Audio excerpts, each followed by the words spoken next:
episode may contain language or discussions that may be offensive or triggering. Refer to the episode summary for details. Welcome to On Her Terms. I'm your host, Charlene Ketchum, and today I am chatting with Courtney Richardson and Tiffany Hogan. And Courtney is recognized as one of the top Black financial experts in the country. She's the founder of the Ivy Investor, a resource for women seeking to navigate the maze of the investment world in ways that make sense. She's a former stockbroker and investment advisor with 15 years of experience in the financial services industry.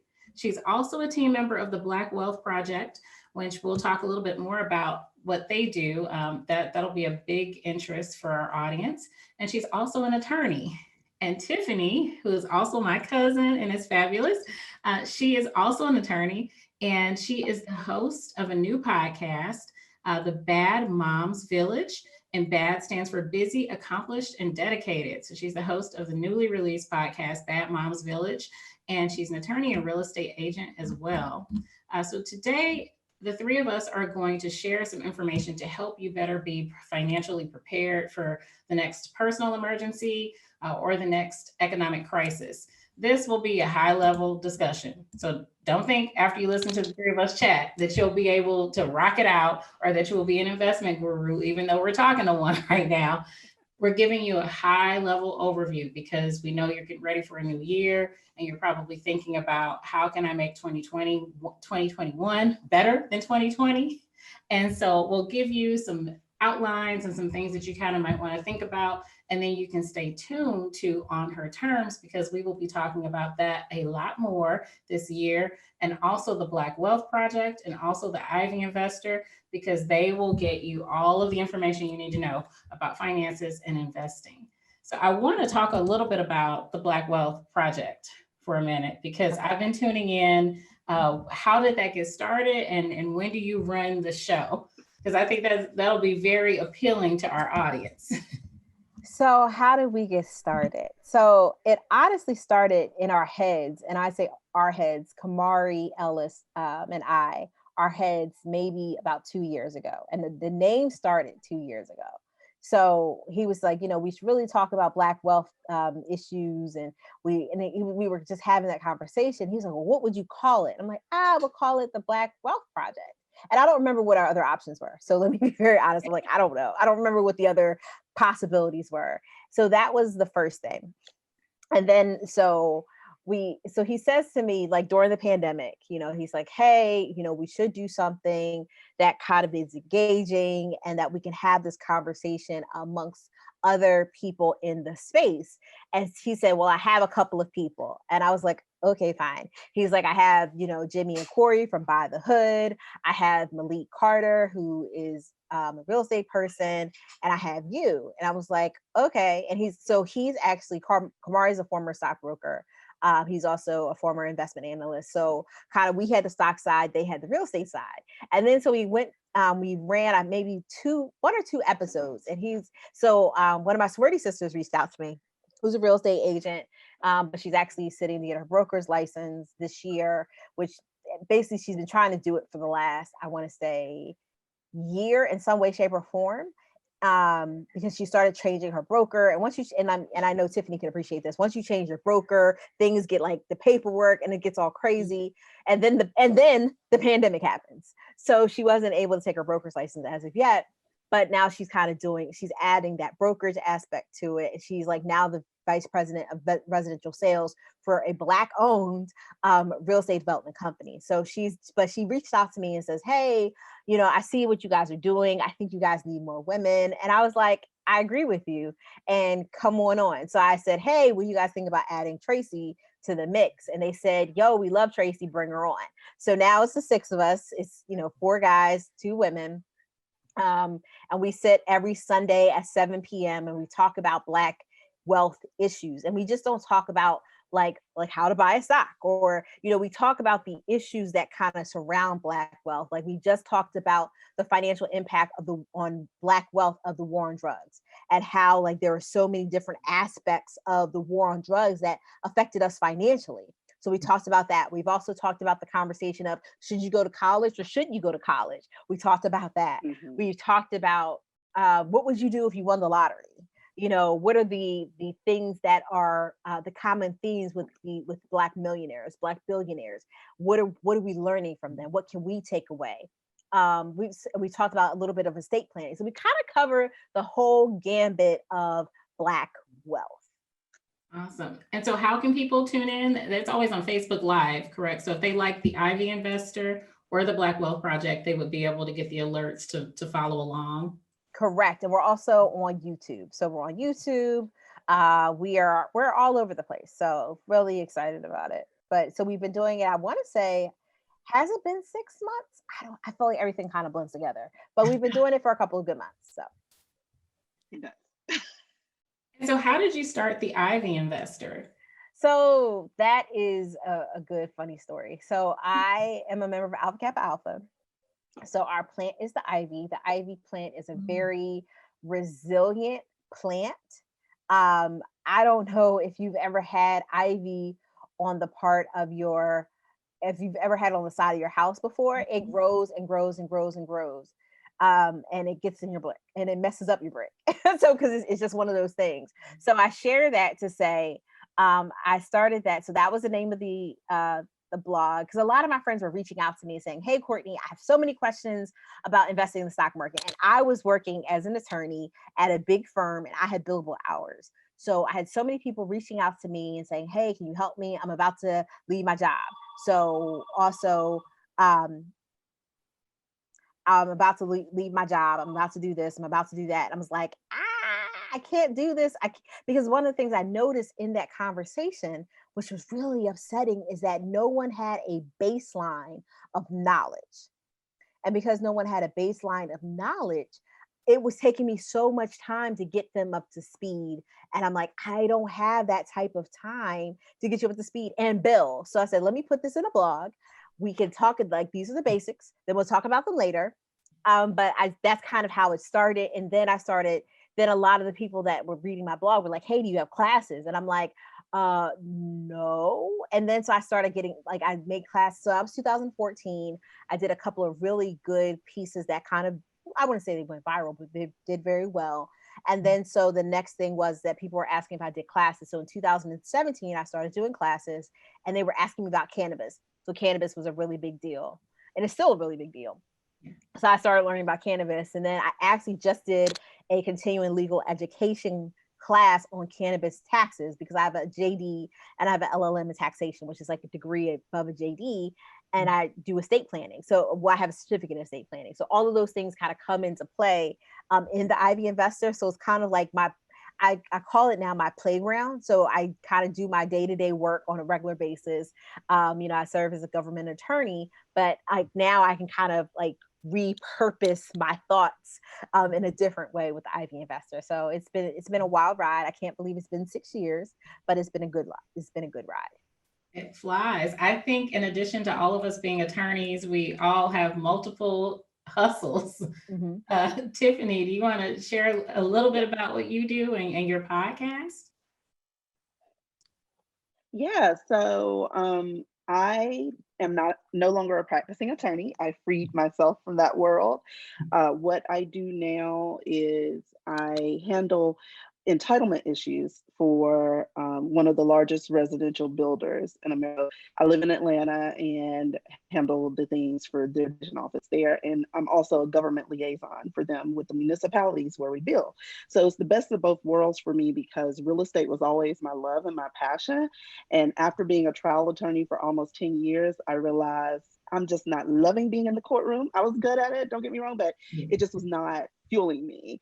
I wasn't passionate about it anymore. And I'm like, I have to get out of this, do something though that obviously utilizes this legal education that costs all this money and those skill sets. And I just found the perfect opportunity there. But at the same time, I have always had an entrepreneurial spirit. So as Charlene mentioned before,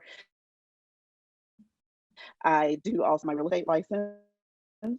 So that started because we have some family investments and it was like, why are we going to give another agent a percentage of the sales when in Georgia, because I already have a JD, I could just take the test myself and become a registered agent.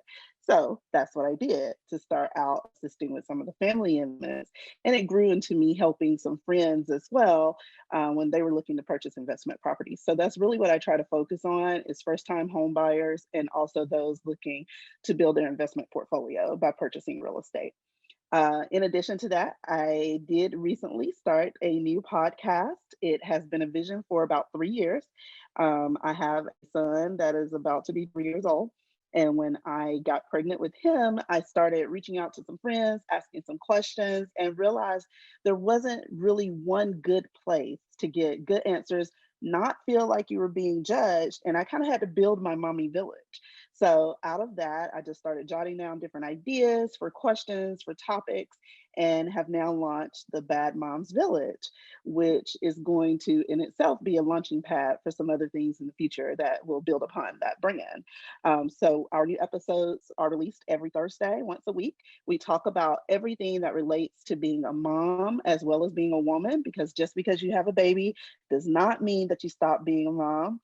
A woman first. So some of the things that we'll discuss will be those topics that people are afraid to delve into and ask questions about, like what happens with your sexuality after you have a baby. Sometimes women lose their desire. Sometimes you don't feel as desired. So we'll be talking with sex therapists and dealing with those issues. We just did a recent episode with the Joy Journey, which takes an interesting approach to infant loss and pregnancy loss with the way to deal with that and move forward, and also gives information on how others can support those moms that are experiencing loss. So just cover one of those things. We also have a family business that I handle all of the branding and operations for. And that business is related to real estate as well. It handles building preparation and demolition, all to prepare for residential and commercial buildings. So lots of other things going on. That's a high level overview of my streams of income. So what's impressive to me about both of you, and this is another thing I guess the three of us all have in common, is that we all had new projects that were born this year. You know, the Black Wealth Project, Bad Moms Village, and On Her Terms, all were born in 2020, this year when so many people were losing a lot and really struggling with a lot. And so I want to talk a little bit about ways that people can create, you know, multiple projects, side additional streams of income, you know, so that they can have a better buffer, you know, for the next time they have an emergency. Yeah, that's a great question. Yeah, and I think that's key. I think to get started, talking about the why, like why do you need different streams of income, understanding like what you personally need um, in your life, like what you lacking. So I think a lot of people get kind of stuck with they're like, I should have another stream of income. But why? You know, what did you encounter that kind of made you say, hey, something needs to be different? I would start there because I think that focuses us a little bit better because I've noticed is that like when you look at maybe, you know, On Her Terms podcast, you look at the projects that Tiffany has, you know, you look at all these things, you're like, they're thriving. And then like when you hit a road bump, because you invariably will hit a road bump, you know, it's kind of like, oh, well, you kind of get sidetracked. So I really wanted to say, hey, you know, why start it? What are you lacking? So you're saying, you know what, I would be better off if I had an additional $1,000 a month or $2,000 a month. Like if you start there, then you can say, okay, what can I do in my wheelhouse that will get me that additional stream of income? And so as you can hear, like Tiffany was a litigator, but even still, there were certain things that that Georgia allowed her to do with her law license that allowed her to kind of get into other things. And I always laugh at Georgia because every time I see Georgia, I'm like, these attorneys are always putting themselves in all the litigation because the same credit repair. Because somebody was saying like, oh, you know, how do you get to do credit repair in Georgia? I was like, oh, you can't do it unless you're an attorney. And then it didn't even occur to me. I was like, who wrote this? You know, unless it's a nonprofit or an attorney. I think it's and I was like, who wrote that? I said, those doggone attorneys. Yeah. but I think that's the thing that understanding is that, why are you doing it? And then being able to monetize your gifts and talents, because the things that you do in your everyday, you can always take them online. You might have to get a little bit more creative with it, but you can always take them online. So, we kind of talked, all of us, about being attorneys. Attorneys talk all day. But we can actually monetize that conversation. So I kind of think I'll start with the why. And when we talk about doing things online, absolutely, and I agree. Oh, go ahead, Char. no, go ahead.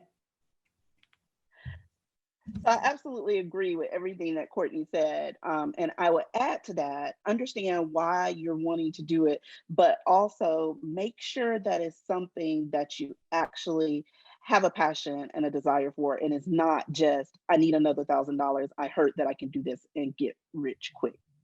First of all, there's no such thing as a get rich quick. Let's be clear about that. And if you're adding multiple streams of income, then that means that you already have something else going on. And we all have a limited resource of time.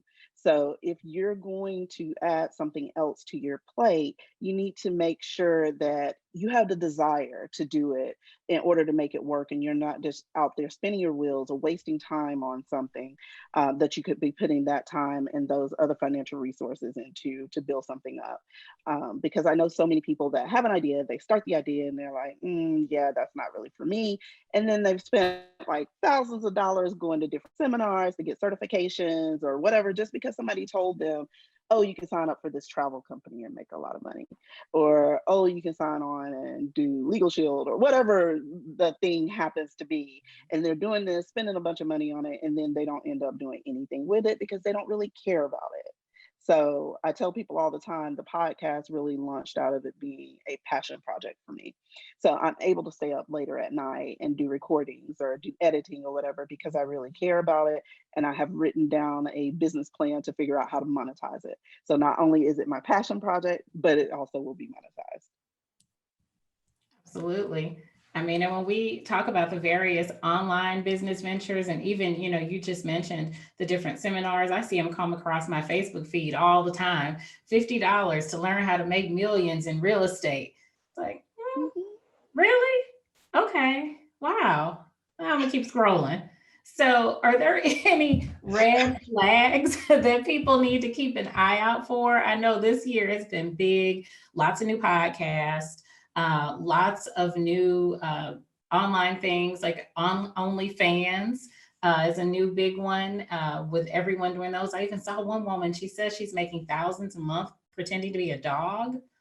Like she's on the floor and she's making thousands of dollars. I believe that. I believe that. You believe it? I definitely believe it. There's some things, listen, I've seen some things. And I'll be and so I believe that she is acting like a dog and she's getting paid $1,000 to see it, because strange things do happen on OnlyFans. So do I think that do I think people should do an OnlyFans? I mean, if that's what you want to do and you're passionate about whatever it is, because a lot of people assume OnlyFans was actually created for creators to get paid.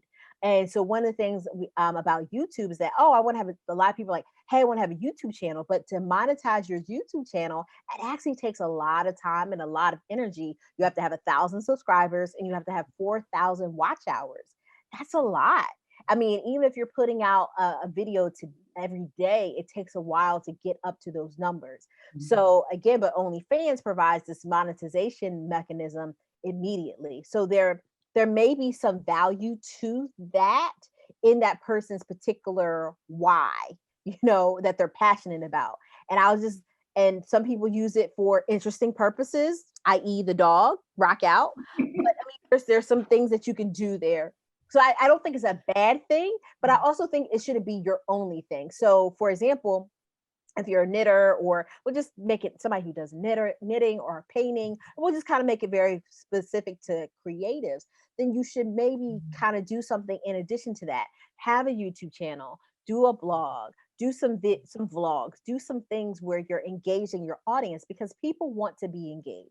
So if you're trying to set up shop online, make sure that you're engaging. And I think that's the biggest thing that a lot of people miss, because they see I'm going to get like rich quick. everybody's like, I'm gonna get rich quick. And it's like, time out, flag on the play. I'm gonna spend $50 and I'm gonna have an ROI of, 1,000 in real estate in just a month. Now, you gotta use your sniff, like you gotta use the sniff test, does it Mm-hmm. seem funky? Does that really seem real? Like, come on.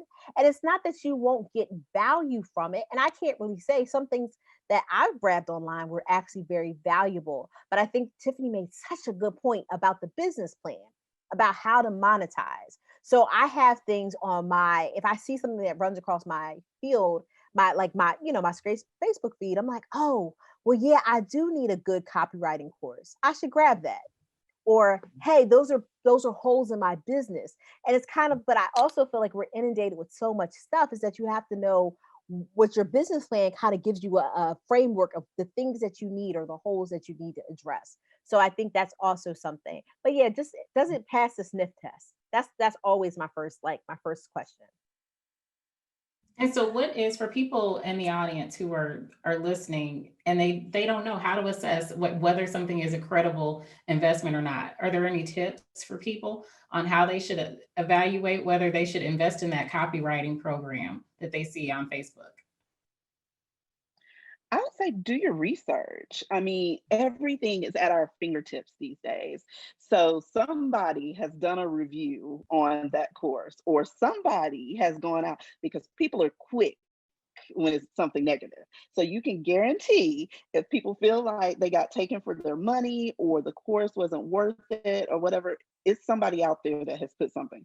So I would just say go to good old Google and pop in the title of the course or the person's name who's the instructor, or if it's a panel, pop in some of the panelists' names and take a look at their credentials. See what it is that gives them the knowledge and the skill set to teach this course. Because just because somebody says, let me teach you how to do real estate, have they actually ever done a deal themselves? And all of that information is out there. Take a look at it and see before you actually invest in something. And see if you can see an outline of what the course materials will be. Because I know one thing that I just discussed with a friend recently that we were seeing pop up, especially this year, because everybody's side hustle. Everybody has these online courses, virtual classes, Instagram lives, whatever. I'm going to teach you how to do this. You pay 50, 100, $2 to do this class. I did this, I made $100, but you need to purchase this to do it, or you need this person now in order to be able to do it. So really, you haven't gotten anything out of this course that you paid for, that you wouldn't in social media. So don't pay somebody for information that they're free. That's a really good one. Like, make sure that you're doing your research, make sure you're looking at the course outline, and then also understanding, to Tiffany's point, like, what do you need? Like, what are you looking for? Because everything looks shiny and pretty like gold. You know, everything looks, I mean, that's the whole point of marketing. So the question is, like, what do you really need? And that allows you to put your blinders on and you're saying, hey, and I mean, and I know I do it personally. I'll be on like internet looking for, we were just talking about facial products. I was looking at things for facial products. I'm like, what is a pretty lip gloss? Has nothing to do with facial products, but because the Yeah. packaging was pretty, it was in a cute container. Now I got 3 of them in my basket. I'll need near one, but I have 3. So that happens with these business tools. They're nice and they're shiny. They're packaged well. You see all the testimonials. People look like they're getting money, and it's like, do you really need business credit? And I think that's a big thing, because a lot of people, you don't even have a business yet, but we're looking for business credit. And I, just to kind of put in perspective, I have been in business since 2014 as a blog, and as official LLC since 2017. I just got business credit because I was like, well, first of all, the people are scamming out in these streets. So I was always using my business debit card. And then I got one good scam that hit my card. It wasn't that, I guess my card was copied somewhere. So they Mhm. went to Walmart with a fake card and basically ran the card over and over again until it went through. So I was like, oh my gosh. And so I Oh, said, wow. you know what? But that was my cash. I was Right. like, I was like, oh, never again. So I have business credit cards. And so, but again, when you're looking at your business credit, they're looking about how much income do you have coming in every month. They're also, to a certain extent, looking at your own personal credit. So there's a lot more to just getting business credit. But I see these business credit people like, making business credit seem like the be all end all of everything. And that's not quite it. So We've talked a lot about entrepreneurship, but a lot of people in the audience, may not be interested, and they may have their hobby with knitting or doing makeup, but they may not want to start a business. So is it advisable for people to just go find another job to create, generate additional income? it depends on the time. So I think Tiffany talked about time. Time is, we don't have that much time. So the Mhm. question is that, if you do something and you love it, you might just want to keep it as a hobby. So you may want to find another job if that's something that makes sense for the things that you have time to do. Because we talk about entrepreneurship. I mean, Tiffany talked about it a second ago, saying, when she loves what she does, she's up at night, doing editing, she's doing all of those things. And that's what entrepreneurship requires. Now, if you just want to clock in and clock out, you might just want to do a part-time job, because that's all you really need is like, listen, I don't want the additional hassle. But but I do need the additional money. So that's something that a lot of people can consider. And I don't like when people like kind of job shame, like, oh, you're not an entrepreneur. Like, no, it's not for everybody. But Right. also, you can invest in the stock market. There's a lot of things that Right. you can do that are outside of like being a business owner. Because being a business owner is only one of the 7 streams of income. There's so many other streams. Yeah. Excellent. And we will be doing something later. Absolutely. And I was just going to add that Courtney is spot on once again. I was going to discuss, there are things other than being an entrepreneur that can bring in some revenue for you as well. And honestly, that's the type of revenue that I love best, when I can wake up in the morning and look at my investment accounts and see that there's been some income generated for me overnight. And I really didn't have to do anything other than at some point do some research on my portfolio and decide what I wanted to add to it. So one thing that I've been far more intentional about this year is making sure that I added a diversified portfolio that pays dividends, to make especially the ones that pay quarterly dividends. So I know that at least 3 to 4 times a year on most of my investments, I'm going to be getting paid something additional, even more than stock market going up and down. As long as those companies are profitable, I'm getting dividend, and I can look and see now to reinvest those. I'm not pulling the cash out, but I can look and see that I've made some money without me having to do anything. So there are other ways to do it. And I think there's seasons for everything too. There have been times where I'm like, I'm just tired right now. You know what? I'm going to take a break from whatever, pivot, shift. And I did just have the 9 to 5, clock in, clock out. Well, I can't really say 9 to 5 because it really is being a lawyer ever a 9 to 5, but you know, um, clock in, clock out, and leave it, rather than I have to put additional time into this. So yeah, that job shaming, definitely, I agree with Courtney 100%. It needs to go out the window. Not everyone is meant, not everybody has that mindset. I tell my parents all the time, because I mentioned in the introduction, we have family businesses. My mom takes the back seat on those a lot of times, and she knows that that's her place. She will help sometimes with a lot of these like filing and that sort of thing, because that's her strength. My dad is the one that has some entrepreneurial mindset, where he's like, okay, well, we are going to branch out into doing this now, or I have this idea to do this, let's figure out a way to execute it. That's his mindset. My mom's perfectly fine. She's actually already retired from one job, decided she was bored, went back and got another job. That's what she wants to do. So not everybody has that same mindset, but you can still be successful. And there are ways, like with my parents, that one partner in the relationship can support the other one while they're doing the business thing. Excellent. Well, I hope that for the audience, we've outlined some key options for you to at least, develop a backup plan so that you can have additional streams of income or learn how to maximize your talents and the things that you're already doing to be able to create more of a cushion for yourself. As I noted in the beginning, this is the first of several conversations about this because this is complex and this is deep. In the meantime, y'all should head over to the Ivy Investor, the website, follow her on social media, check out the Black Wealth Project. So that you can get some insights and get a head start on learning more about how to manage your finances and generate additional streams of income. And we'll also provide some resources for you in terms of being able to find a financial advisor. One of the things that I want to address before we wrap up is just some tips for people, who may be seeking personal guidance, because we've talked really high level about how to maximize your talents, some options for generating additional streams of income. For people who need that one-on-one time with Courtney, or a financial advisor, how do they find one? And what do they need to be prepared to discuss when they meet with one? So I think the big thing is that a lot of people feel like, oh, I don't know what I'm doing. I need a financial advisor. And I'm like, no, you don't know what you're doing. Let's figure out what you're doing first before you go get a financial advisor. Like I really like there are certain things you're saying, hey, I've done this. I'm going to kind of farm this off to someone else, as opposed to I have no idea what I'm doing. I'm going to farm it off to someone else, where everybody should have like a baseline of financial knowledge, because otherwise that's how you get scammed.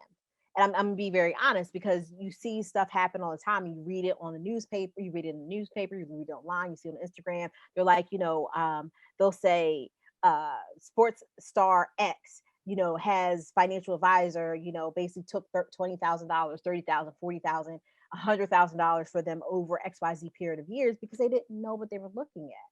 So again, it's about really important about understanding those things. So one is kind of, because the biggest thing that you have in your wealth creation box is discipline.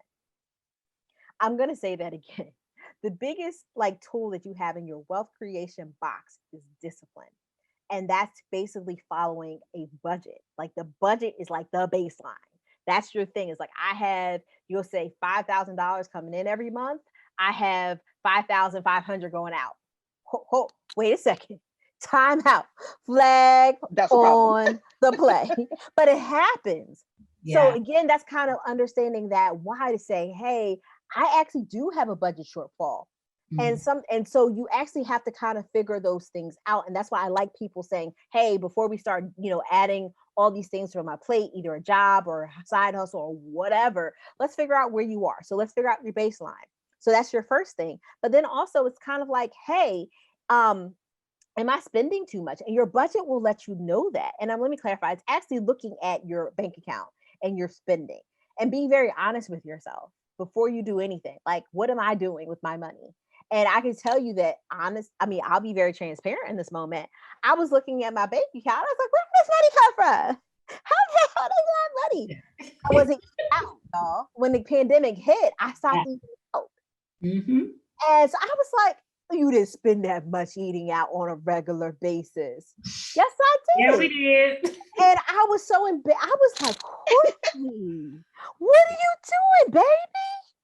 But I say that to say is that, again, with that understanding of not eating out all of the time, and it's not that you don't do it, it's that you give yourself a budget. And it's like, last month you spent $2,000. You had no business spending $2,000 eating out. Who? Del Frisco's, Charlie's, all these people? You put them on your payroll? For real? So, you have that conversation with yourself to say, okay. And it's like, all right, you can still eat out, but be thoughtful about it. So you have a budgeted line item of, we'll say, we won't even go crazy. We'll split it in half, $1,000. Now that changes your day to day now, because instead of running to Starbucks, don't judge me all. Instead of running to Starbucks, you're actually you purchased a Keurig and you're getting Keurig pods. And that's just an example. Or you're getting an espresso on the Black Friday sale or whatever. So you're doing those things to say, okay, how can I reduce what I'm doing? How can I change my things that I'm doing on a regular basis? And it's not that I take away the things that I do. It's kind of like you do it in moderation. It's kind of like with the diet. Like, oh, let me do this in moderation. Mm-hmm. So that's the first thing, about understanding what you have going in and out every single month or every single week. So that's your very first thing about deciding when to get a financial advisor and how to go about it. And then you're saying, okay, to yourself, you're saying, all right, well, I have this. Now I have to save some money, because nobody's going to have you do these things, on their own. Because financial advisors, they, as much as they are as helpful with your finances, they're in it to make money too. So they'll either play a planning fee, and you'll pay commissions on certain types of products and services. So there's a lot that may be going on. So again, you need to say to yourself, like, okay, now I have savings that's just in my bank, but then I have to kind of zhuzh it up. I got to add a little razzle dazzle. So I need to be investing in the stock market. Well, how do I need to do that? That's when you probably engage a financial advisor. Now you can do it on your own. And I do suggest that people start to do it on their own, because honest to goodness, I don't expect people to go to an advisor, a financial advisor, with less than $250,000, because that's when it actually makes sense. I really tell people to have a really good tax accountant, either an enrolled agent or a CPA. I'm partial to enrolled agents because they're the tax specialist. They're America's tax specialist or something like that. But I really prefer them. But understanding those individuals can help you with manage your taxes, but also just contributing to your 401k. Making sure that you're allocated properly, but actually getting your 401k people on the phone saying, "Hey, can you help me allocate my account?" Because that's why they're there. So doing those things are kind of like that baseline.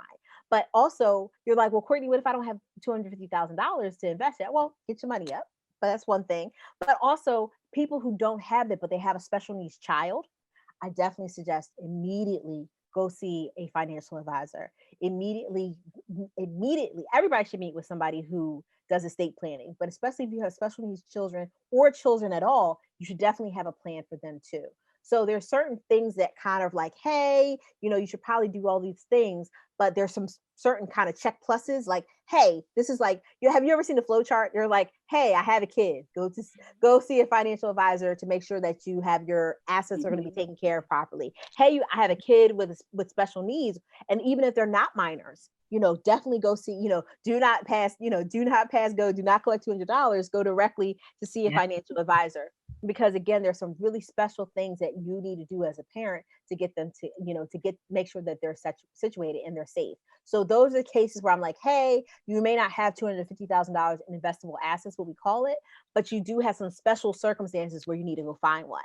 Now, when you're looking at a financial advisor, I always like looking for somebody who has a fee for planning, but not necessarily gets paid from the products and services they give you. And the reason being is that I don't want somebody who's kind of programmed, and not that it's their fault, programmed to give me something that, like, though there's a lot of advisors that get paid for fees, and they'll give you like a lot of insurance products, and you may not need a whole bunch of insurance products, but the reason why they're giving it to you is because they get paid the most commission.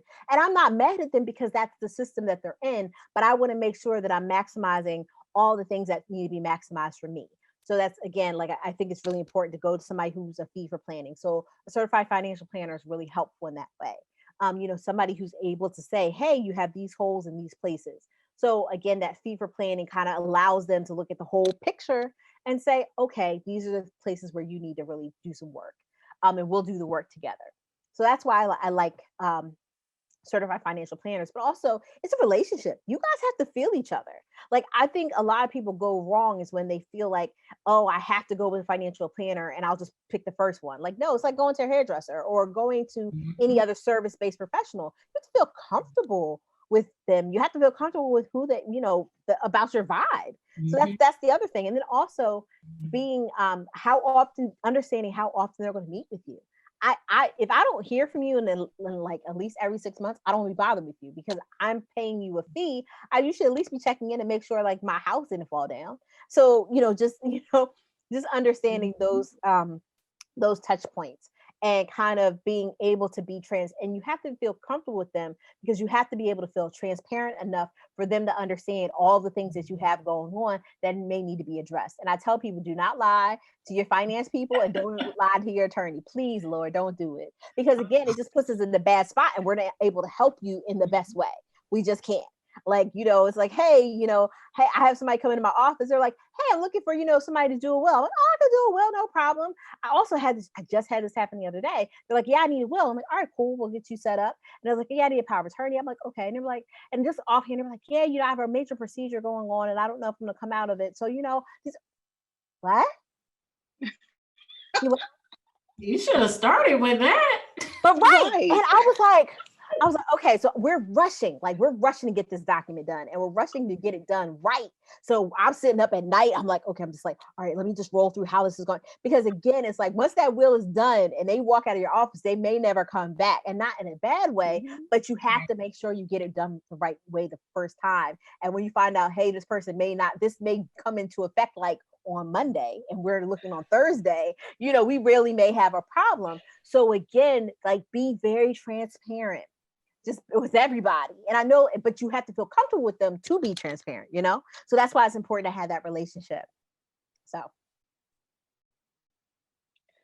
Going back to one thing that Courtney said, so it is very important to look at your budget, obviously. So those people that are starting from the baseline, though, check your online banking because it will actually show you a pie chart, bar graph, whatever, and show you where your spending is. Most of the time, it's pretty accurate too. Sometimes you'll need to go in and recategorize, but it's already doing the work for you. So don't go out and spend money on some software or something that you think that you need or an app, because a lot of times your online banking is already doing it for you. You can see where you're spending your money, and you can even set up a budget a lot of times in your online banking account. So, and one thing to add to it too, Charlene, you're talking about listeners that may have tried to pivot some things during this year. So if you are getting additional money from, you're one of the blessed to get bonuses during COVID or to get a promotion or a raise or anything like that, don't change your lifestyle unless it's an absolute necessity. Take that money that you're getting from the bonuses and stuff, pay off some of the debt that's been sitting out there, or figure out how you can and invest that money rather than just start spending it as well. Because I think that's where a lot of people mess up. They're like, oh, yeah, I just got this 10% raise. I can spend more money now. No, that's not how you really should look at it. You should look at it as, I got this 10% raise. How can I make this 10% work for me now?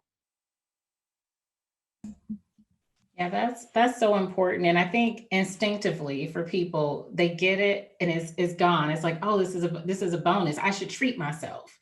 And the thing is being able to change how how we look at this, how we live, how we think about money. That's a big shift. And a lot of that's a mental shift. I mean, Courtney, you mentioned discipline being the most important in the first step, but a lot of people don't even have the education to know what they need to be disciplined about. And I'm not talking about degrees and things like that when I refer to education. I'm talking about the mindset, on what do I need to think about and how do I need to be disciplined? How do I decide when I need to pay down some debt? And if people have a number of debt, they've got car note, credit cards, and all these things, what do they tackle first? All those different things. So for people who are really at the basic, they're not even thinking about a financial advisor because they don't have $250,000 and they don't even know how they're going to manage whatever they have right now. Who do they go to? Because they may not be able to do it on their own. So books are really good. So I'm not 100% a fan of Dave Ramsey. I'm not. I think he starts you off really well, and then it goes off the tracks. But I really like his kind of his pile of, I don't even remember what he calls it. It's like his emergency fund, but it's like a baseline emergency fund.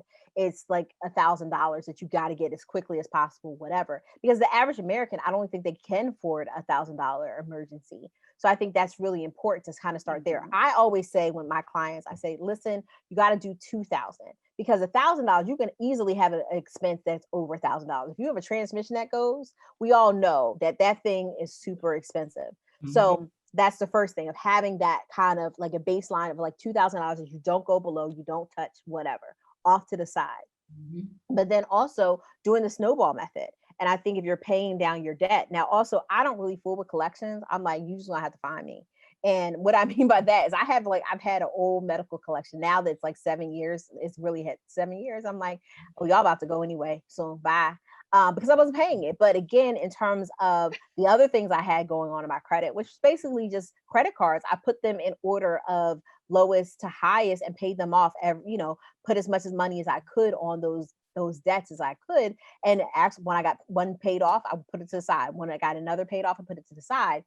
And that's a really good help. Now, I kind of lump my consumer debt differently than I do everything else. So my consumer debt, my credit cards, that's my consumer debt.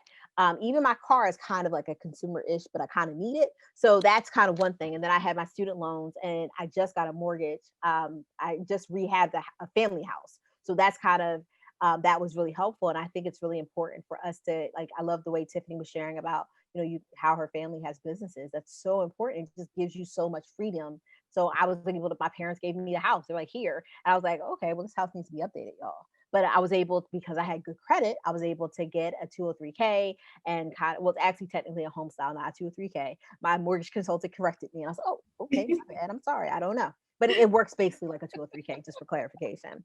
But I share that to say, again, I was able to put myself in a really good position because I just paid off on my credit cards. I was like, boop, wrote myself a check, boom, got rid of them. And that really, a lot of people like really get obsessed about credit. Like, how do I get my credit score up? And it's like, you really have to see to Tiffany's point about looking at an account, your credit, like these credit wise with Capital One, there's so many different programs out there that will tell you where your problems are in your credit report.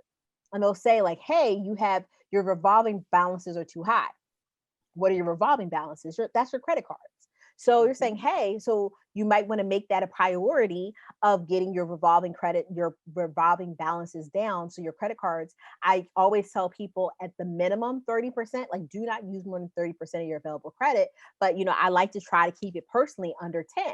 So that also kind of keeps me honest with myself because again, I know how I am personally. Personally, I'm like, oh, I don't have an upper limit. To me, I'm always doing something. And when I do get my bonuses, what I've trained myself in terms of discipline to do is that I give myself a tricking budget because I have to know myself. One of the things about all of these things, you have to know who you are and how you roll. So I give myself a tricking budget.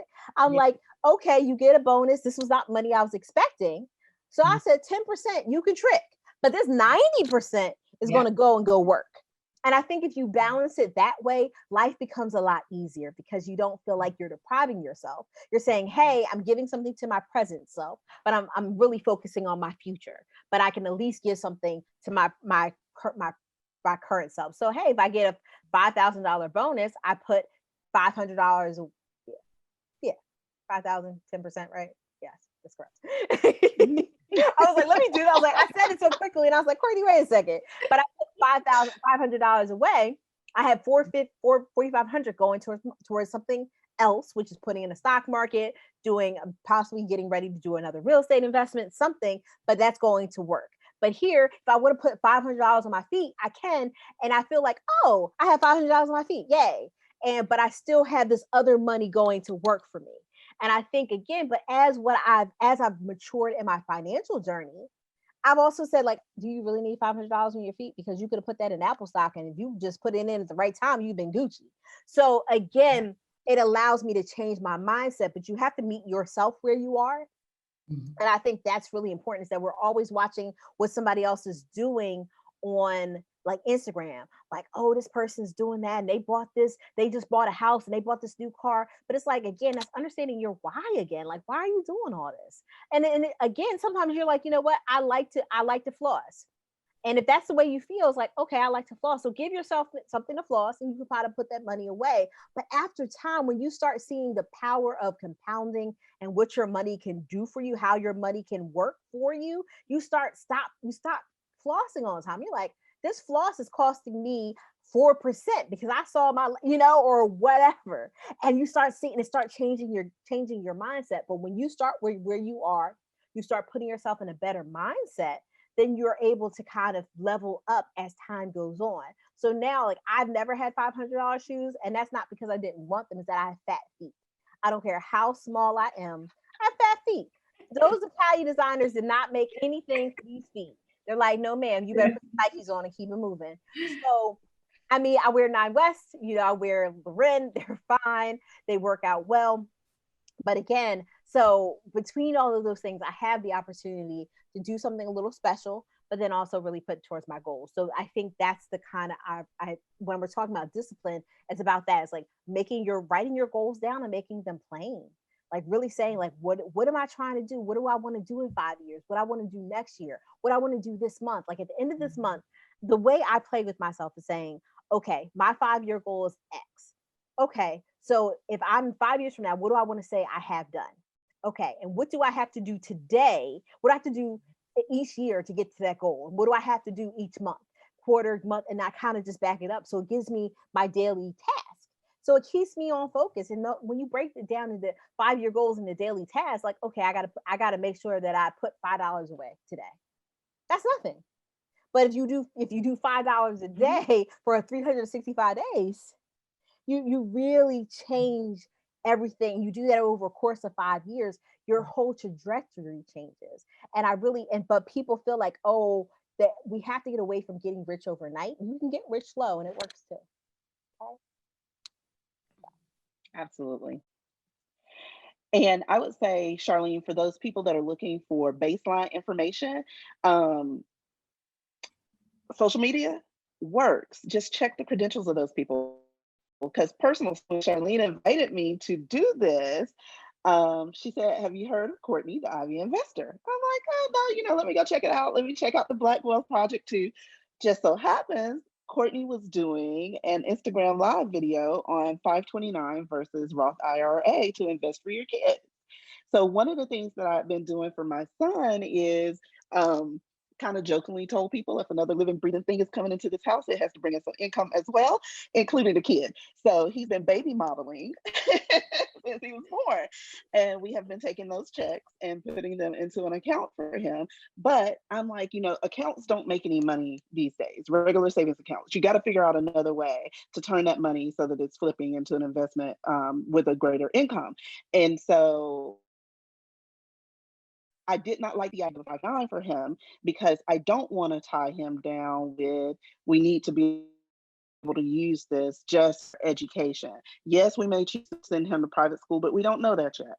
Yes, he may decide to go to college, but we don't know that. If my child comes to me at 18 and he says, "Mom, I have this great idea to start this business," I want to be able to give him the seed money to do that instead. So it was perfect timing that Courtney was doing that video and I was able to watch that. I'm like, great. Now I know that I'm going in.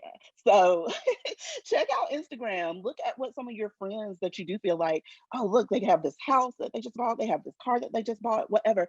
Check out and see who they're following, where they're getting their information from, and follow those people. Because think about it, it's Instagram live videos and stuff. They can't go too in depth with it. So that's going to give you your baseline of information for where to start out. And at least if you get that, then you can take it a step further and do the research on your own to take it to that next level if it's something else that you need. Ooh, I didn't know you were on that live. Hey, girl, I hey. was. Hey. See, It that's was great. one of the beauties of social media. I mean, you definitely have to scrutinize the sources. But once you do that, there's so much free, valuable information out there. And Courtney and Tiffany, I appreciate that both of you outlined that there are books.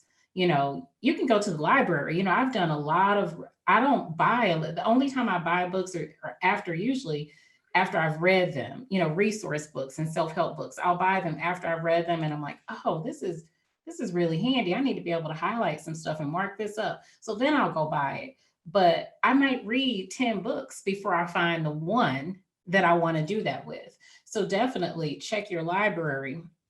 And as Courtney and Tiffany noted, see who your people on social media are following. Ask other people, who do they follow? Who do they talk to? And we've got to start having more conversations like this amongst our friends. I think that's a big part of where it starts because, if you're on a limited budget, limited income, you certainly don't want to invest the little extra money that you have, talking to the wrong person or allocating that in the wrong way. So start with your circle.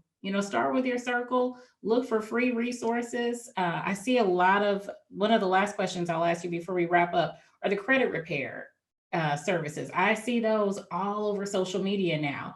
And my first, I'll ask the two of you. What are your thoughts? Do you think that people need to pay for these credit repair services? My vote is no. Well, first I'm gonna pop it to Tiffany because Georgia has a really interesting rule about credit repair, and I think it comes from a very interesting place. So, Tiffany, I'm gonna hit this one to you, and you kind of like swing it my way when you done, because I think Georgia's rationale is really interesting. So, I'm gonna let Tiffany have it. So I'm not exactly certain of where Courtney's going with it, but in Georgia, you're not supposed to have to pay for credit repairs. Is that where you were going with it? Yeah, and You then if can't, you well, you can't charge for credit repair services unless, correct, you're an attorney. yeah, Attorneys can charge, but no yes, one else can, unless you're a nonprofit. Nonprofits are, you can't charge. So if you're an everyday citizen, and they have a nonprofit, they can help you with credit repair. But if they're paying for a service for credit repair, it has to be an attorney. So I thought that was great. yes. That's And my favorite. there's been a couple of people recently that have gotten caught up. And if you just do some Mhm. research on social media, you will see Yeah. that they are currently in litigation with the government because of it, and potentially facing some other penalties and charges. But no, resources are out there. Courtney mentioned earlier, Capital One, Bitwise, all of those places will show it score. You can get your credit report free yourself. Take a look at it, which everyone should be doing, by the way, and making sure that there's nothing on there that you didn't put on there yourself, or any incorrect information, because the incorrect information can also affect your credit score. So, take advantage of all of that stuff that's free. And there are literally groups on Facebook and stuff that documents on there. If you need to send out any of those dispute letters or anything, there are groups that have the information right there.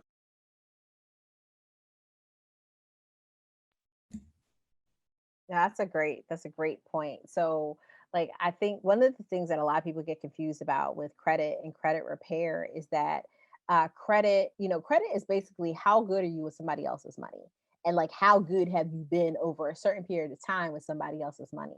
That's really what credit is. So a lot of people feel like, oh, I just want to have a better credit score, and that credit like opens the door to a lot of opportunities. It does to a certain extent, but it's like an introduction, but it doesn't really get you into the whole place. And I've noticed that kind of these memes really kind of push the like, oh, credit is the panacea, like it's the land of milk and honey. Like, no, it's really not, because you have to have the corresponding income. So, but I say that to say is that you can definitely do your credit repair yourself. I actually interesting funny, it's not even a funny story, but it's an interesting story. So in 2013, when you actually go to in front of the bar, you take your bar exam, but you also go through what's called character and fitness. Character and fitness, for at least for the two states where I'm licensed, is that they actually looked at your credit report. And West Virginia didn't really care. They were just like, whatever, rock out. You okay? You work like I see that you like they were working certain amount of speeding tickets than they were anything else. That was West Virginia. Now Pennsylvania was like, so you owe these people money, right? You are you paying them?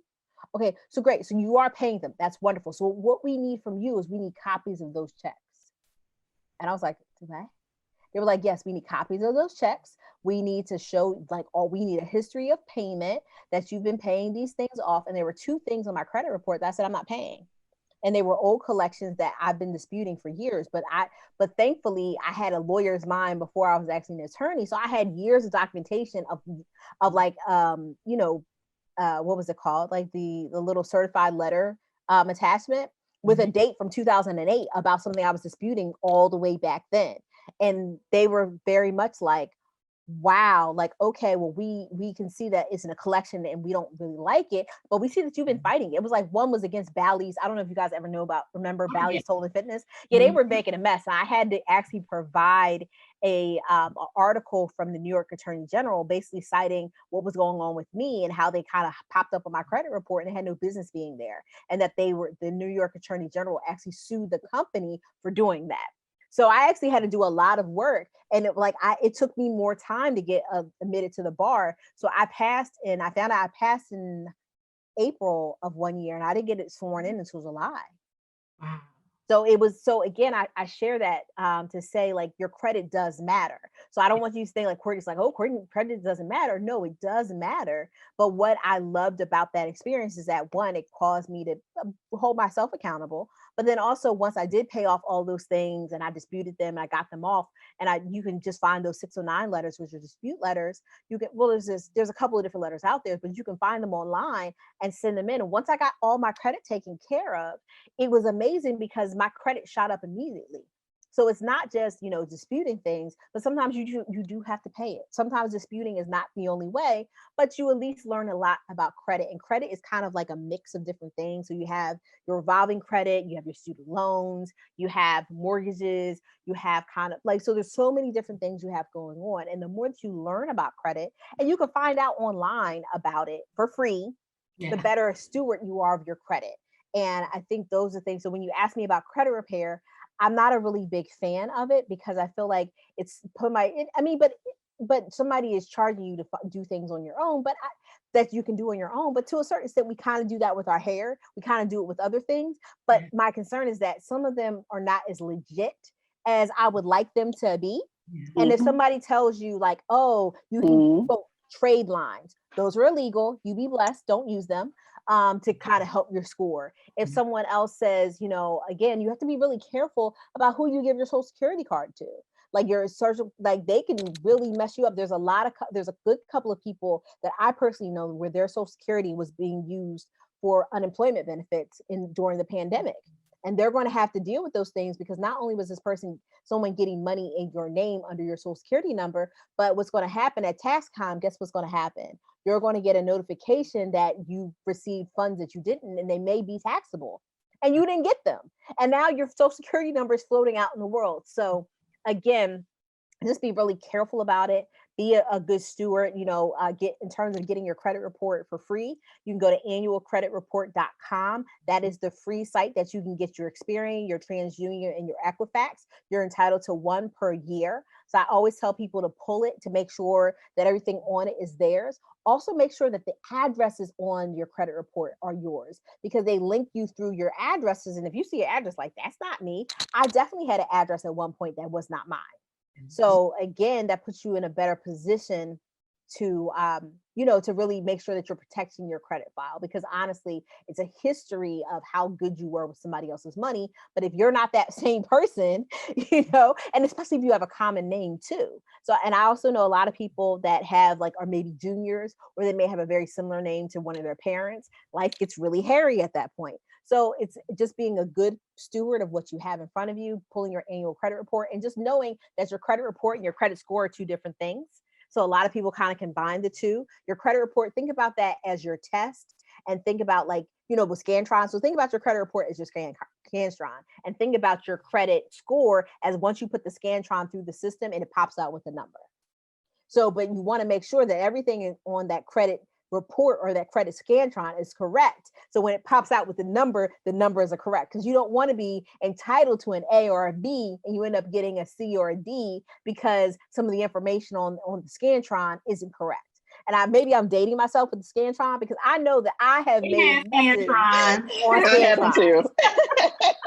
So I'm talking to a very small group of people. We're older millennials. So, but I mean, the Scantron, if you put that thing on, if you don't erase the thing outside the circle, listen, you won't get it. It's gonna go wrong. And so, and I was even when I was a professor in 2015, I was using Scantron. So I guess they still may be using them. I don't know. But I mean, I definitely share that with people is that, hey, they're two separate things. Just be mindful of it and, and just be a good steward of it. Because it's really easy for you to have good credit and then something happens and things go all the way left. Mm-hmm. So just be mindful of that too. So just being a good steward and being careful because, the scammers don't want bad credit. So they're looking for people with good credit. Like, I see you. This person has good credit. I see you. You don't really want that. So. What I love about this conversation is the thread of personal responsibility, accountability, and empowerment. At the end of the day, this all starts with us as individuals doing honest self-assessments, look for those resources. There are lots of free, credible resources. Talk to people, be honest in your conversations with people about what your goals are. That assessment needs to be about what your present needs are, what your future needs you hope will be, and your goals are in the future. And then start from there. Look for free resources. Scrutinize. Whoever you choose to work with. It's a big deal. It's serious, but with the right information and using the right people and right resources, you can be empowered and give yourself more options. And that's what this conversation really was about. Giving yourself financial options to help create that security. So I thank you, Courtney. I thank you, Tiffany.